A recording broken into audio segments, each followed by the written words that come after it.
जी 17.4 का question number 4 solve करने लगे हैं। और उसमें देखें ज़रा क्वेश्चन में क्या पूछा हुआ है। उन्होंने कहा है क्यू डी और क्यू डी टी और क्यू एस टी जो है वो हमें गिवन है, जो कि हमने पहले पढ़े हुए हैं। अब इसमें यहाँ पे सप्लाई फंक्शन वो चेंज किया है। जो पहले सप्लाई फंक्शन था जो कॉवेब मॉडल के अंदर दिया था वो वन लैग्ड पीरियड का था, यानी minus gamma plus delta P T -1 के लिहाज से था, वन लैग पीरियड के लिहाज से। अब यहाँ पे सिर्फ सिंपल करंट प्राइस के लिहाज से दिया हुआ है, ठीक है। और इसमें उन्होंने कहा है जो पहला क्वेश्चन दिया हुआ है, given an account interpretation of the preceding equation, यानी प्रीसीडिंग इक्वेशन वही जो मैंने अभी आपको डिस्कस की है कि जो सप्लाई इक्वेशन थी वो वन लैग पीरियड की थी, और प्रीसीडिंग इक्वेशन उसने कहा हुआ है कि उसके हिसाब से बताएं similar to different form adaptive expectations के लिहाज से। तो इसको हम देखते हैं कि वो प्रीवियस इक्वेशंस क्या थी और उसमें हमने इम्प्लीमेंटेशंस क्या क्या करनी है। देखो जो जो प्रीसीडिंग इक्वेशन थी वो हमें दी हुई थी D pi over D T equal to J into P minus pi, ये थी। अब इसमें जो पी जो है एक्चुअली ये है actual rate of inflation. P represents क्या कर रहा है, एक्चुअल रेट ऑफ इन्फ्लेशन।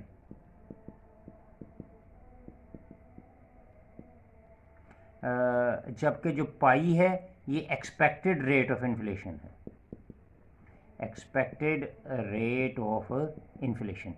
तो ये हमारे पास दो चीज़ें हमें गिवन दी हुई हैं, पाई माइनस पी।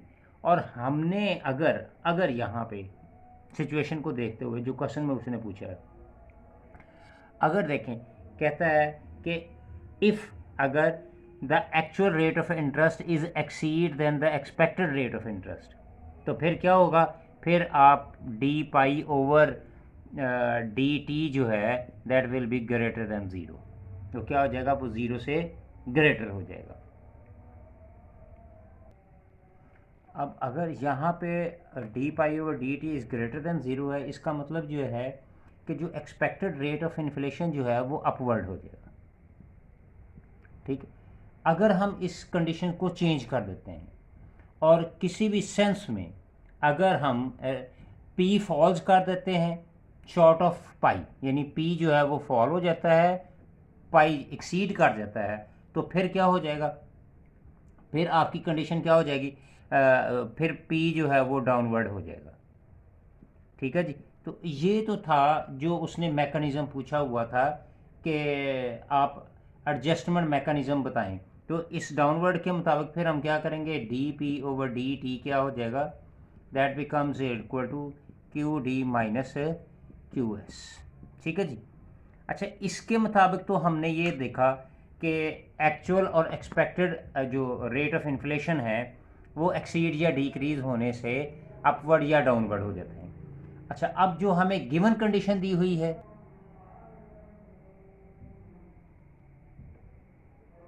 अच्छा अब ये देखें, ये क्वेश्चन नंबर 1 के अंदर जो उसने पूछा हुआ है, मैंने दोनों इक्वेशंस लिख दी यहाँ पे 16.34। अब 34 को अगर मैं एक्सप्लेन करूँ सबसे पहले, तो इसमें ये है पी जो है वो एक्चुअल रेट ऑफ इन्फ्लेशन है और पाई जो है एक्सपेक्टेड रेट ऑफ इन्फ्लेशन है। अगर इनमें अगर एक्चुअल रेट ऑफ इन्फ्लेशन जो है वो इससे एक्सीड कर जाएगा, तो फिर कंडीशन क्या हो जाएगी, वो या तो अपवर्ड हो जाएगी या डाउनवर्ड हो जाएगी, अपवर्ड हो जाएगी, ठीक है जी।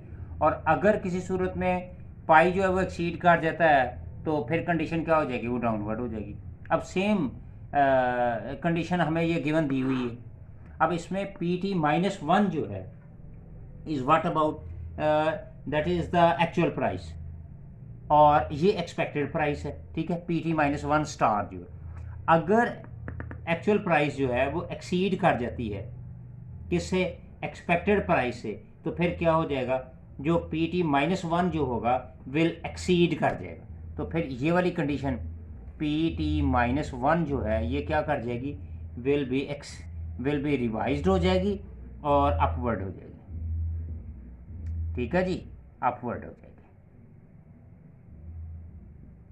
ये हमारे पास कंडीशन है जी, अगर वो एक्सीड कर जाती है, ठीक है जी, यानी इस सूरत में, अगर इस सूरत में एक्चुअल प्राइस जो है वो एक्सपेक्टेड से बढ़ जाए तो ये फिर क्या हो जाएगा, जो एक्सपेक्टेड प्राइस जो है वो क्या करेगी, वो रिवर्स्ड हो जाएगी, रिवर्स्ड होगी, रिवाइज्ड होगी, और वो क्या होगी, वो अपवर्ड हो जाएगी।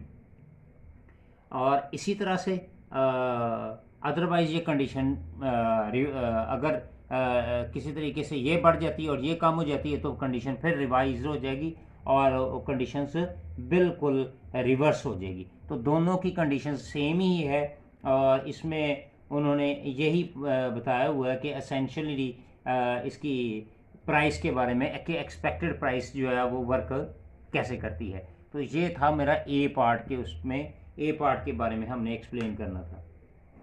अच्छा, जो क्वेश्चन इसका बी पार्ट है, बी पार्ट में बताया हुआ है what happens if eta takes its maximum value.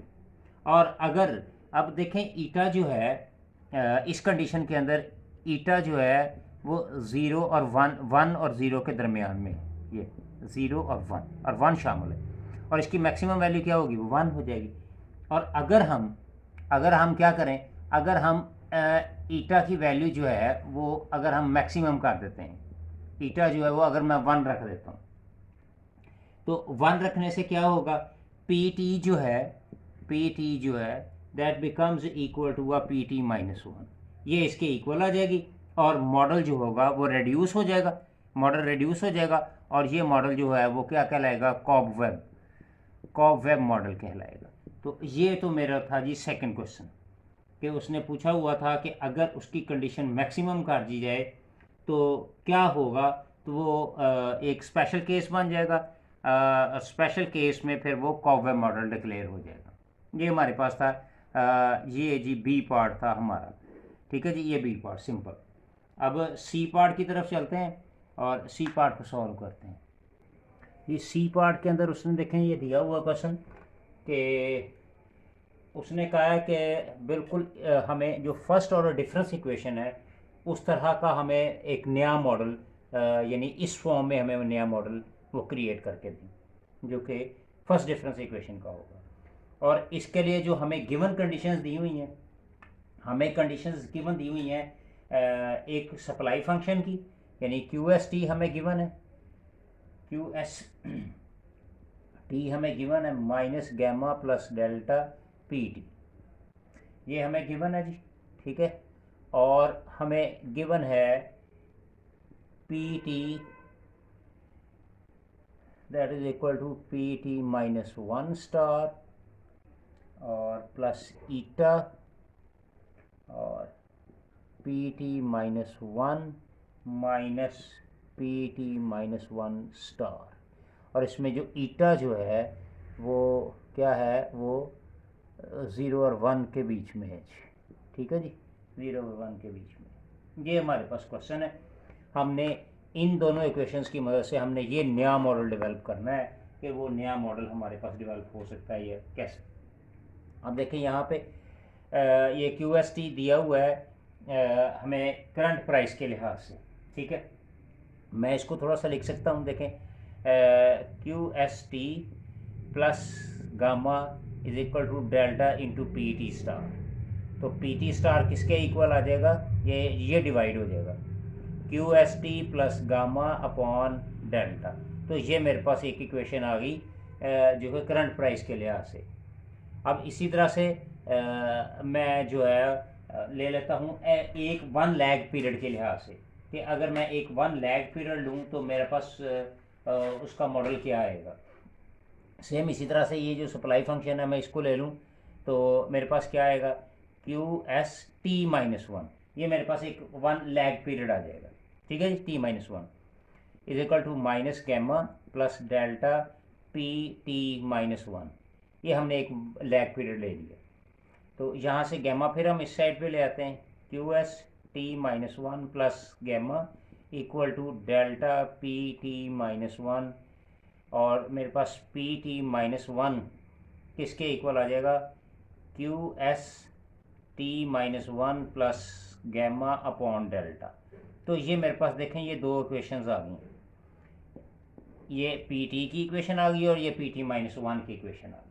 ठीक है जी, ये हमारे पास दो इक्वेशन निकल आई। अब हमें ये पता है कि क्यू डी टी जो है that is equal to Q S T. ठीक है, क्यू डी टी जो है वो क्यू एस टी है, और क्यू डी टी और तो फिर इसका मतलब है कि क्यू एस टी की इक्वेशन मेरे पास क्या है, alpha minus beta into P T.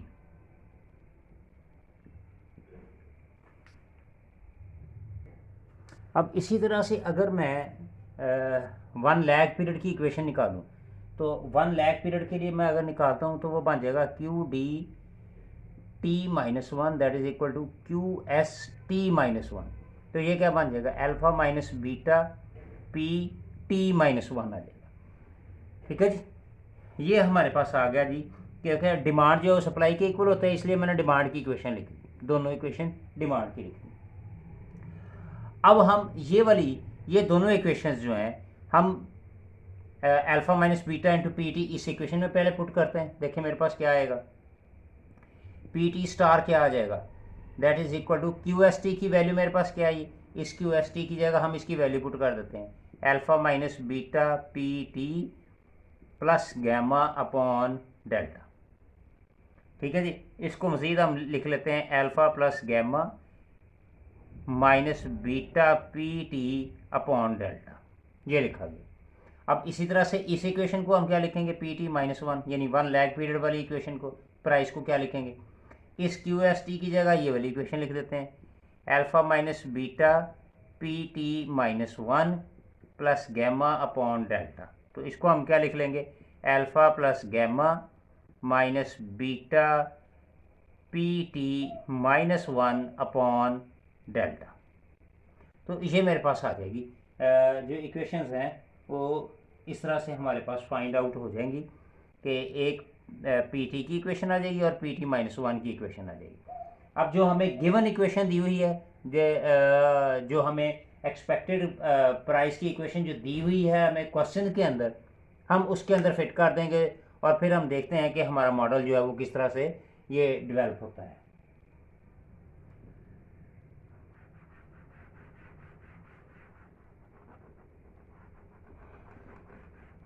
वो दी हुई है पी टी, हमें जो गिवन इक्वेशन दी हुई है पी टी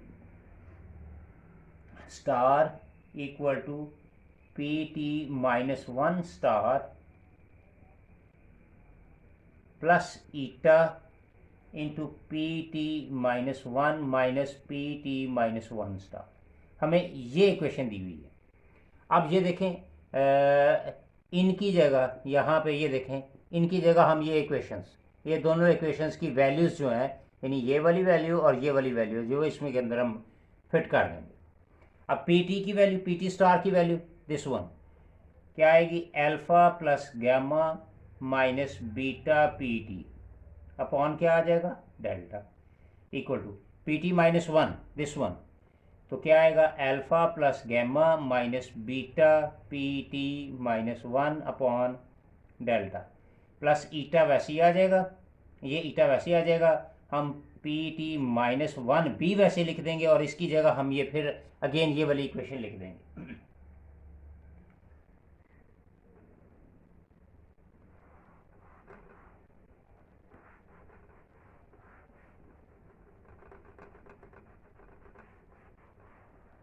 अब यहाँ पे पी टी माइनस वन की जगह यहाँ पे ये वैल्यू अगेन मैं alpha plus gamma minus beta P T minus one upon delta, तो ये मैंने सारी वैल्यूज़ जो हैं वो पुट कर दी। अब इनको हम सॉल्व कर लेते हैं। तो हम ज़रा सेपरेट कर लें ज़रा, यानी कांस्टेंट और पी टी माइनस वन को सेपरेट कर लें ज़रा। इसको क्या करेंगे, alpha plus gamma upon delta minus beta upon delta into P T equal to, ऐसे ही इसको भी हम alpha plus gamma upon delta minus beta upon delta P T minus one. ठीक है जी, और प्लस ईटा आ गया हमारे पास, पी टी माइनस वन आ गया, ये भी हम इसको इस हिस्से को सेपरेट कर लें, alpha plus gamma upon delta, और ये माइनस प्लस हो जाएगा, तो ये आ जाएगा हमारे पास beta into P T minus one upon delta. तो ये मेरे पास आ गया जी, ठीक है जी। अच्छा, अगर हम ये देखें तो ये दोनों सेम है, दिस वन, इसको हम कैंसिल आउट कर देते हैं, ठीक है। अब क्या रह गया मेरे पास, minus beta upon delta P T equal to minus beta upon delta P T minus one. इसको मल्टीप्लाई कर देते हैं, eta P T minus one minus eta alpha plus gamma upon delta, और यहाँ पे ईटा बीटा अपॉन डेल्टा और P T minus one, ये मेरे पास आ गया, ठीक है जी। अब ये एक कांस्टेंट है, यानी पी टी और पी टी माइनस वन के अलावा, इसको हम इस साइड पे ले आते हैं, बाकी दूसरी साइड पे चले जाते हैं। Eta alpha plus gamma upon delta, ये इसको उठा के इस साइड पे ले आए, बाकी सारे इस साइड पे रह गए। Beta upon delta P T minus beta upon delta P T minus one plus eta P T minus one plus eta beta upon delta P T minus one. यहाँ तक हमारे पास ये इक्वेशन जो है ना वो आ गई।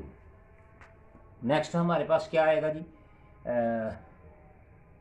हम अगर देखें तो इसमें से हम ये कॉमन ले लेते हैं, तो ये मेरे पास आ गया beta upon delta P T, यहाँ से मैं P T minus one common लूँ तो क्या रह जाएगा, beta upon delta minus eta minus eta beta upon delta, और ये मेरे पास आ गया पी टी माइनस वन, ये हमने यहाँ से कॉमन ले लिया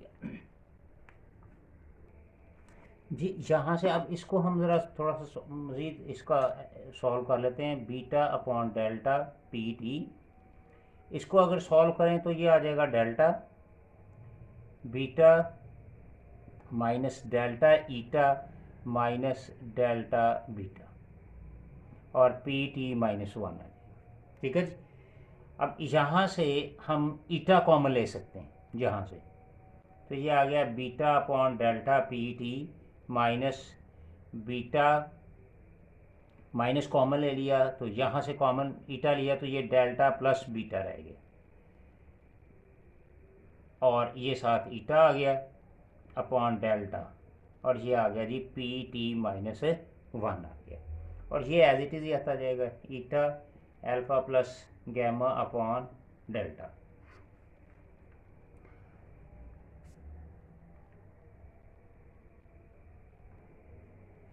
अब यहाँ पे देखें, हम इसको ना इस सारी इक्वेशन को मैं डेल्टा अपॉन बीटा पे मल्टीप्लाई कर देता हूँ, तो जब मैं मल्टीप्लाई करूँगा तो मेरे पास देखें ये क्या इक्वेशन आ जाएगी, eta alpha plus gamma upon delta, तो मैं मल्टीप्लाई करने जा रहा हूँ डेल्टा अपॉन बीटा से, ये मल्टीप्लाई किया मैंने, ठीक है जी। तो मल्टीप्लाई करने से यहाँ पे जब करेंगे तो ये सिंपल पी टी रह जाएगा, क्योंकि कैंसिल आउट हो जाएगा। जब मैं यहाँ से मल्टीप्लाई करूँगा तो माइनस ये आ जाएगा गैमा अपॉन बीटा, और beta minus gamma plus beta into eta upon delta, और पी टी माइनस वन आ गया। अब यहाँ पे देखें ये तो कैंसिल आउट हो गया, तो ये मेरे पास क्या रह गया, eta alpha plus gamma upon beta आ गया, ये पी टी वैसे ही रह गया। यहाँ से किया तो मेरे पास क्या रह गया, beta minus gamma plus beta into eta over beta into P T minus one, ये हमारे पास रह गया। अब इसको हम ज़रा सॉल्व कर लें, तो इसको डिवाइड किया तो ये वन आ गया, इसको सॉल्व किया तो ये मेरे पास आ गया माइनस गैमा डेल्टा, और ईटा साथ ही में मल्टीप्लाई का अपॉन बीटा माइनस बीटा से ये बीटा कैंसिल आउट हो जाएगा, तो ये मेरे पास सिंपल ईटा रह जाएगा, ईटा, और ये पी टी माइनस वन, ठीक है जी। Eta alpha plus gamma upon beta, तो ये एक टाइम सब्सक्रिप्शन जो है वो एक ऐड कर देते हैं, यानी टाइम पीरियड जो है जब इसके अंदर ऐड करेंगे तो मेरे पास ऐड करने से ये क्या आएगा, ये हो जाएगा पी टी प्लस वन हो जाएगा, पी टी प्लस वन आ जाएगा, माइनस ये one minus eta minus delta upon beta eta into ये क्या हो जाएगा, ये पी टी, चूँकि T minus one period add करना तो ये पी टी हो जाएगा, और ये वैसे लिख देंगे eta alpha plus gamma upon beta. तो ये मेरे पास आ गया जी फर्स्ट ऑर्डर डिफरेंस इक्वेशन आ गया, कि जिसके ज़रिए हमने इसको इवेलुएट करना था। अच्छा, अब इसको अगर हम जनरल इक्वेशन से कंपेयर करें तो जनरल इक्वेशन थी P T plus one minus A into P T equal to C, ये थी जी equation, first order difference equation. तो इसका मतलब ये सारा क्या कहलाया गया, ये ए कहला गया, ये सारा ए, और ये क्या कहलाएगा, ये सी कहलाएगा। ये हम इसको हम ए कंसिडर कर लेंगे कि that this one be A and this will be a C. ठीक है जी, ये हमारे पास इसका जो सी पार्ट जो था वो इसका ये आंसर आ गया जी। क्वेश्चन नंबर 4 का डी पार्ट है। अब देखें, अभी सी पार्ट के अंदर हमने जो अभी सॉल्व किया है उसका टाइम पाथ हमने क्या निकाला था, जो हमने सेकंड ऑर्डर डिफरेंशियल इक्वेशन निकाली थी, P T plus one minus eta minus eta delta upon beta into P T equal to alpha plus gamma upon beta into eta. ये मेरे पास इक्वेशन आई हुई थी। अब उसने कहा है कि बताएं find the time path of the price जो है वो ऑस्किलेटरी है, अगर नहीं है तो वो किस तरह से हमने, यानी इसको हमने डिस्कस करना है कि ये ऑस्किलेटरी है या नहीं है। अच्छा, हमने कॉवेव मॉडल पढ़ा था। अब कॉवेव मॉडल के मुताबिक हमने जो क्वेश्चन, जो हमने उसकी इक्वेशन सॉल्व की थी उसके मुताबिक हमारे पास इक्वेशन थी P T equal to A minus A की पावर टी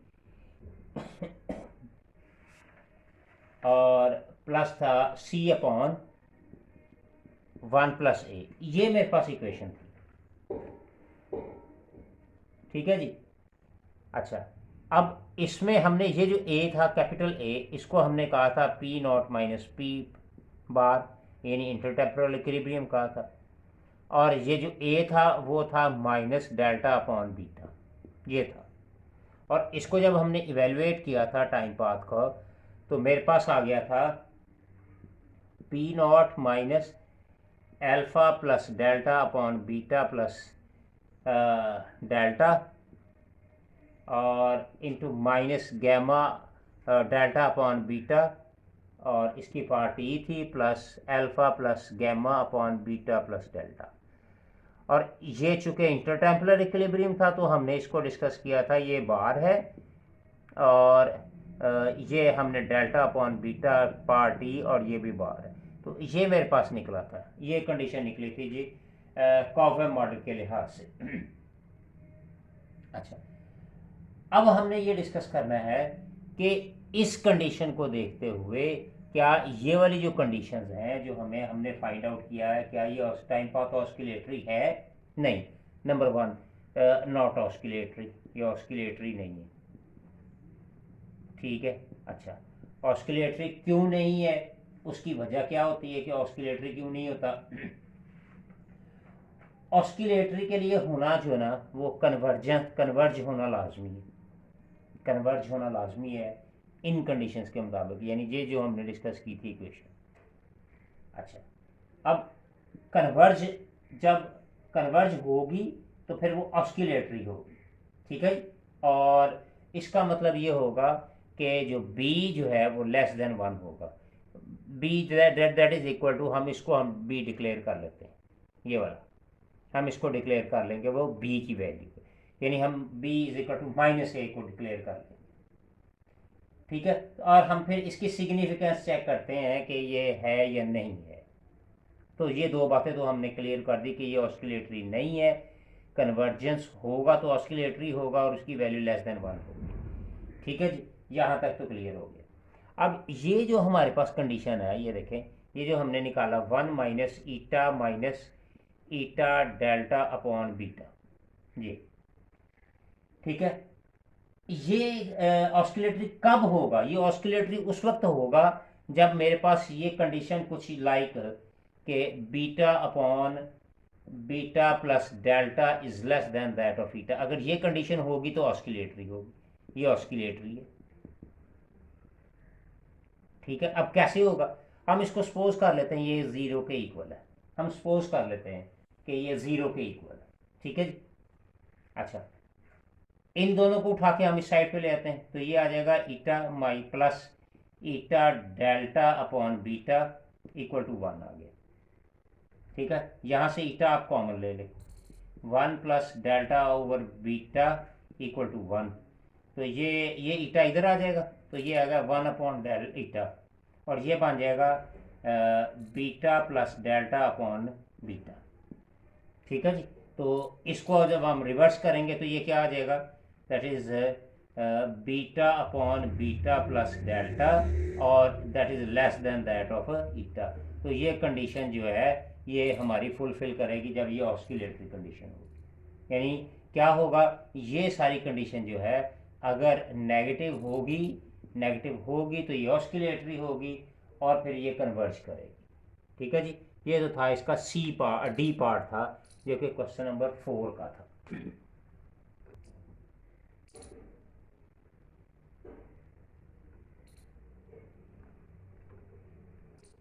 जी अब हम ई पार्ट करने लगे हैं इसी का, क्वेश्चन नंबर 4 का ही।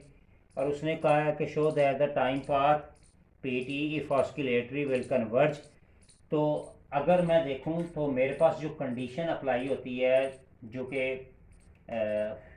हम अगर फिगर को देखें तो फिगर्स के मुताबिक हमारे पास रीजन जो है ना वो इसका बनता है, रीजन 5 बनता है, ठीक है जी। और जी रीजन 5 बनता है, और रीजन 5 के मुताबिक हमारे पास जो फिगर के मुताबिक फिगर जो है वो है 17.1 फिगर, ठीक है। और इसमें अगर देखें तो इसका जो रीजन है वो 5 है, ठीक है, एरिया आ रहा है, और उसमें कंडीशन है बी, ये कंडीशन अप्लाई हो रही है, ठीक है जी। और यहाँ पे अब इसको उसने बी डिक्लेयर कहा हुआ है, बी का हुआ है, यानी हमने इसको कहा था कि ये that is equal to A -1 minus eta delta upon beta, और इसको हमने सी कहा था, ठीक है जी। तो बी जो होता है that is equal to -a, तो बी की वैल्यू मेरे पास ये आ गई। तो मैं जब इसके अंदर अप्लाई करूँगा तो मेरे पास आ गया 1 minus eta delta upon beta, और ये मेरे पास कंडीशन आ गई, ठीक है जी। अच्छा, अब हम इसको जब चेक करें तो मेरे पास दो इसकी अपीयरेंसेस नज़र आ रही है, ठीक है। अगर इतना हिस्सा चेक करूं तो ये मुझे नज़र आ रहा है कि ऑस्किलेशन है इसके अंदर, प्रेजेंस है, ठीक है। और जो इधर वाला हिस्सा है वो कन्वर्जेंस का हिस्सा डिक्लेयर हो रहा है। अच्छा, मैं इसके अंदर अगर ऐड कर दूं ईटा -1, एडिंग कर दूं ईटा -1, दोनों साइड पे मैं अगर ऐड कर दूं तो क्या होगा, देखें ज़रा, 1 minus eta delta upon beta. तो यहाँ पे मैं पहले ऐड कर रहा हूँ जी, ईटा -1, ठीक है जी। अब इधर भी ऐड कर दें ईटा -1, और इधर भी आप ऐड कर दें ईटा -1, ठीक हो गया। तो ये मेरे पास क्या आ गया, ये तो कैंसलेशन हो गई, ये तो मेरे पास कैंसलेशन होगी, तो ये रह गया माइनस डेल्टा अपॉन बीटा और ईटा -1, और ये रह गया ईटा -2। तो ये मेरे पास अभी तक की फ़िलहाल सिचुएशन रह गई जी, ठीक है जी। अच्छा, अब हम अगर यहाँ से मैं अगर आप देखो, मैं इसको अगर डिवाइड कर दूँ ईटा से, यहाँ से ईटा से डिवाइड कर दूँ, तो ईटा से डिवाइड करने से ये क्या होगा, 1 - 2 अपॉन ईटा। मैं डिवाइड करूँगा तो ये डेल्टा अपॉन बीटा आ जाएगा, और जब मैं यहाँ पे डिवाइड करूँगा तो ये मेरे पास आ जाएगा 1 - 1 अपॉन ईटा, ठीक है।